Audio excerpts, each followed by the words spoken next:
Ano nga ba ang top 2 na iniinom mo na maaari pong sumisira sa inyong kidney? Panoorin mo ang video na to, tapusin mo at huwag mong kalimutang i-share para po mas makatulong.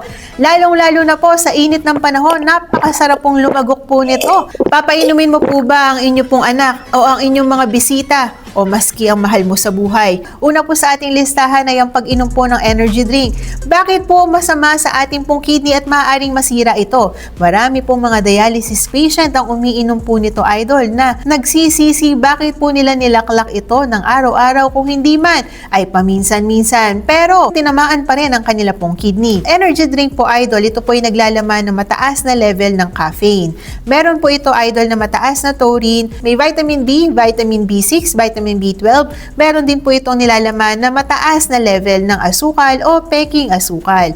Bakit po ito, idol, nakakapagbigay ng sobra-sobrang energy pag iniinom ko? Yes po, idol, ito po ay nakakapagbigay ng sipa sa inyo para mas maging productive po kayo. Kaya lang po, kamusta po ang inyong pong kidney? Tumatrabaho po ng mabuti yan. Kaya lang po, pag yan ay pinahirapan mo, mas mahihirapan ka din, baka bumigay at baka mamaya ikaw po ay nasa dialysis center na. Ang ating pong caffeine level sa ating pong iniinom, yan po ay nakaka-dehydrate. Yan po ay acting as diuretic. Mas lalo po tayo umiinom niyan, mas lalo ka pong iihi. Di mas maganda.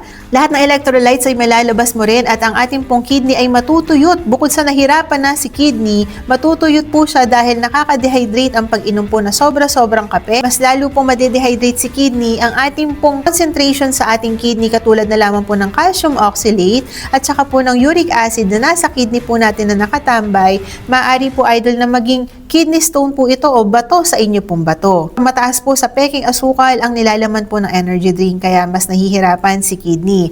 Ano po yung pangalawa na nakakahirap sa ating kidney at sumisira? Ito po ay ang pag-inom po ng mga soft drinks. Kahit anong kulay po yan, lahat po yan ay mataas sa asukal. Kaya lang, mas mag-ingat ka po sa soft drinks na kulay itim o kulay brown dahil ito po ay naglalaman ng mataas na phosphorus na kalaban ng kidney. Ito po ay naglalaman ng phosphoric acid na delikado sa ating kidney lalo't lalo na kung ikaw po'y minamayat maya mo ito sa umaga, sa tanghali, sa gabi. Napakadelikado niyan, idol, dahil bukod sa mataas ang sugar level po niyan, mataas din po sa phosphorus. Ito po ay mas nakakapagpahirap sa ating kidney. Gusto mo po bang umupo sa dialysis center ng 3 to 4 hours per day, 3 times a week, Monday, Wednesday, Friday, para po linisin ng inyo pong buong katawan dahil hindi na po magfa-function si kidney, kinakailangan mo na po ng machine. At hirap na hirap ka po, idol, dahil kapag ikaw ay dialysis na, hindi ka na po, idol, po pwedeng uminom ng tubig kahit ano pang uhaw mo. Limitado na ang po pwedeng mo pong gawin oras na ikaw po ma-dialysis. Kaya po, idol, hanggat maaga pa, ay umiwas ka na po sa pag-inom ng energy drink. Umiwas ka na rin po at limitahan mo ang pag-inom ng soft drinks, lalong-lalo na yung kulay brown. Magandang buhay, mga idol. Please don't forget to like, share, and follow me for more videos. Magandang buhay, mga idol. Papainumin mo po ba ang inyong pong anak o ang inyong mga bisita o maski ang mahal mo sa buhay ng energy drink at saka ng soft drinks? Magandang buhay, mga idol. Please don't forget to like, share, and follow me for more videos. Magandang buhay, mga idol. Please stay happy, stay healthy. Good vibes only. Magandang buhay. Iinom ka po ba na energy drink at ng soft drinks?